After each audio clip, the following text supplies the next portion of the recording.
wetlands are often designed to treat stormwater forward/wastewater runoff. They can burst in developments as part of water-sensitive urban design systems and have benefits such as flood mitigation, removing pollutants, carbon sequestration, providing habitat for wildlife and biodiversity in often highly urbanized and fragmented landscapes.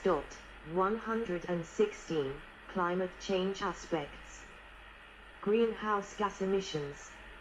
In Southeast Asia, peat swamp forests and soils are being drained, burnt, mined, and overgrazed, contributing to climate change. 117. As a result of peat drainage, the organic carbon that had built up over thousands of years and is normally underwater is suddenly exposed to the air. The peat decomposes and is converted into carbon dioxide, CO2, which is then released into the atmosphere. Peat fires cause the same process to occur rapidly and in addition create enormous clouds of smoke that cross international borders, which now happens almost yearly in Southeast Asia. While peatlands constitute only 3% of the world's land area, their degradation produces 7% of all CO2 emissions. Greenhouse gas emissions from wetlands of concern consist primarily of methane and nitrous oxide emissions. Wetlands are the largest natural source of atmospheric methane in the world, and are therefore a major area of concern with respect to climate change. 118, 119, 120. Wetlands account for approximately 20 to 30% of atmospheric methane through emissions from soils and plants, and contribute an approximate average of 161 tg of methane to the atmosphere per year. 121. Wetlands are characterized by waterlogged soils and distinctive communities of plant and animal species that have adapted to the constant presence of water. This high level of water saturation creates conditions conducive to methane production. Most methanogenesis, or methane production, occurs in oxygen-poor environments. Because the microbes that live in warm, moist environments consume oxygen more rapidly than it can diffuse in from the atmosphere, wetlands are the ideal anaerobic environments for fermentation as well as methanogen activity. However, levels of methanogenesis fluctuates due to the availability of oxygen, soil temperature, and the composition of the soil.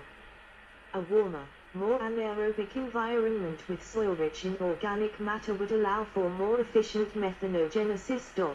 122. Some wetlands are a significant source of methane emissions. 123, 124, and some are also emitters of nitrous oxide. 125, 126. Nitrous oxide is a greenhouse gas with a global warming potential 300 times that of carbon dioxide and is the dominant ozone-depleting substance emitted in the 21st century.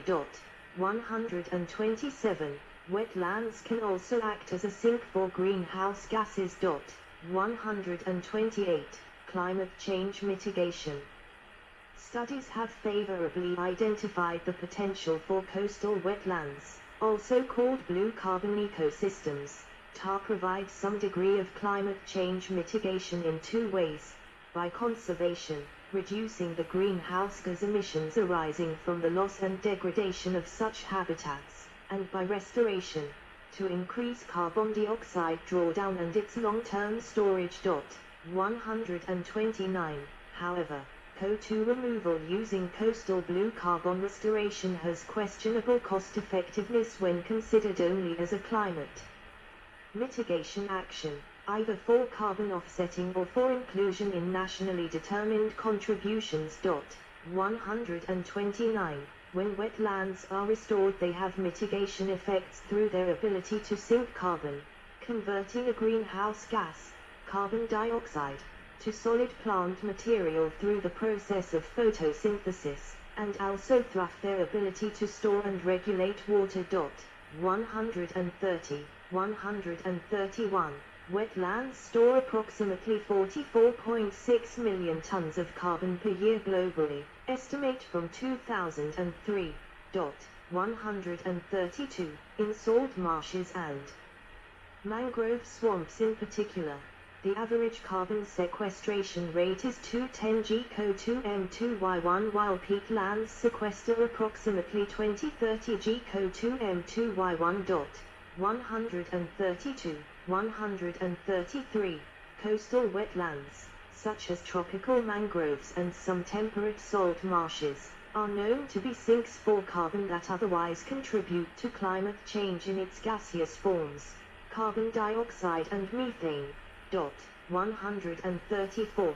The ability of many tidal wetlands to store carbon and minimize methane flux from tidal sediments has led to sponsorship of blue carbon initiatives that are intended to enhance those processes.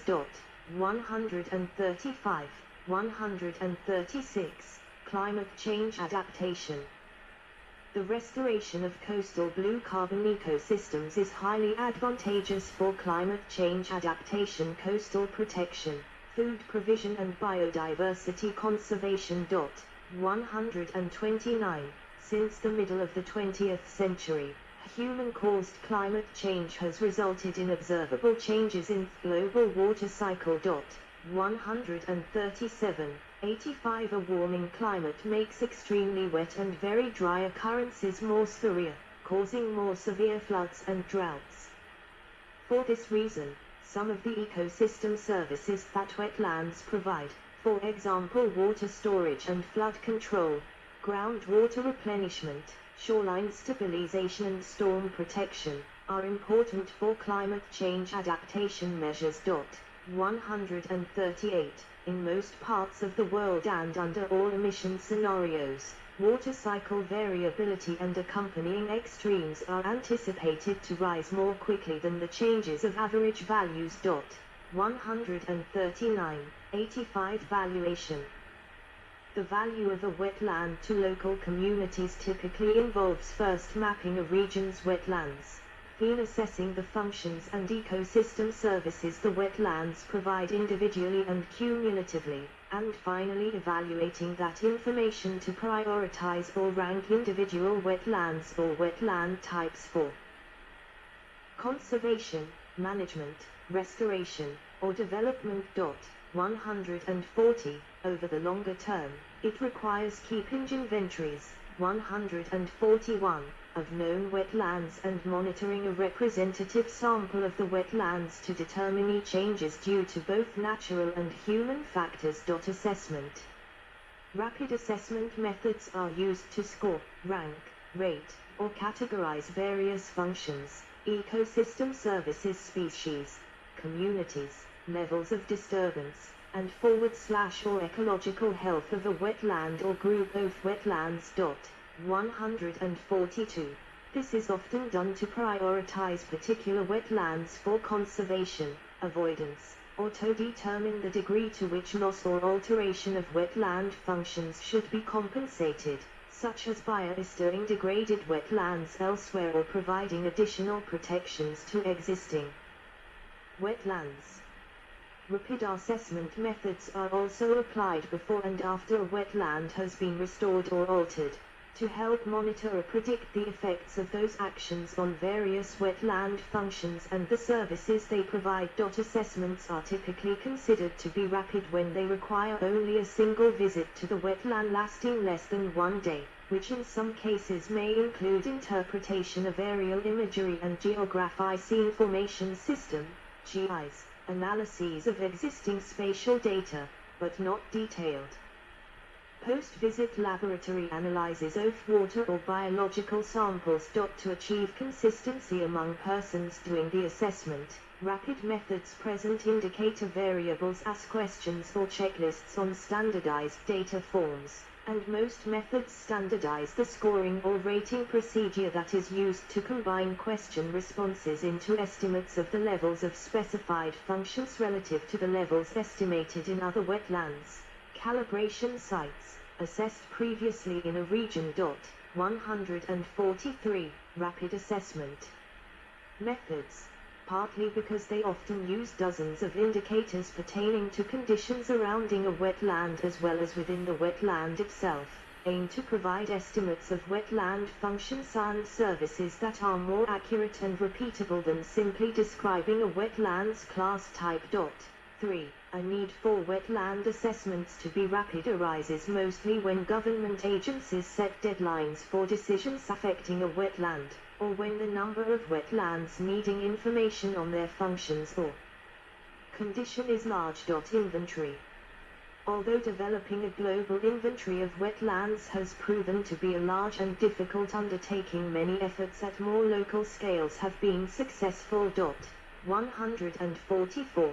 Current efforts are based on available data, but both classification and spatial resolution have sometimes proven to be inadequate for regional or site-specific environmental management decision-making.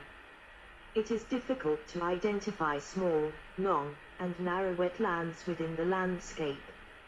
Many of today's remote sensing satellites do not have sufficient spatial and spectral resolution to monitor wetland conditions, although multispectral Iconos 145 and QuickBird 146 data may offer improved spatial resolutions once it is 4M or higher.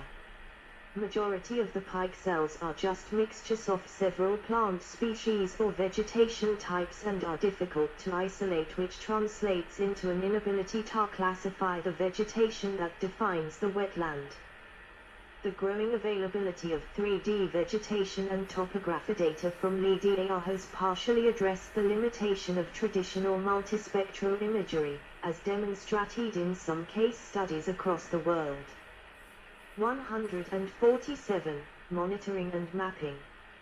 A wetland needs to be monitored, 148, over time to assess whether it is functioning at an ecologically sustainable level or whether it is becoming degraded.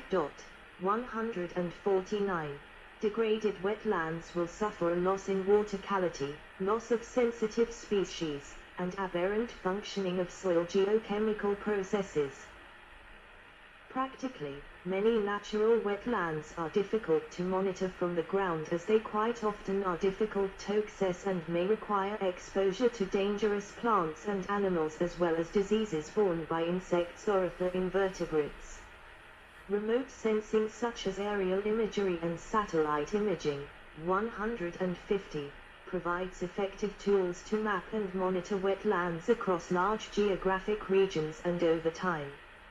Many remote sensing methods can be used to map wetlands. The integration of multi-source data such as LiDAR and aerial photos proves more effective at mapping wetlands than the use of aerial photos alone. 147, especially with aid of modern machine learning methods, for example, deep learning. Overall, using digital data provides a standardized data collection procedure and an opportunity for data integration within a geographic information system. Legislation. International efforts. The Ramsar Convention on Wetlands of international importance, especially as waterfowl habitat, is an international treaty for the conservation and sustainable use of Ramsar sites, wetlands. 151. It is also known as the Convention on Wetlands.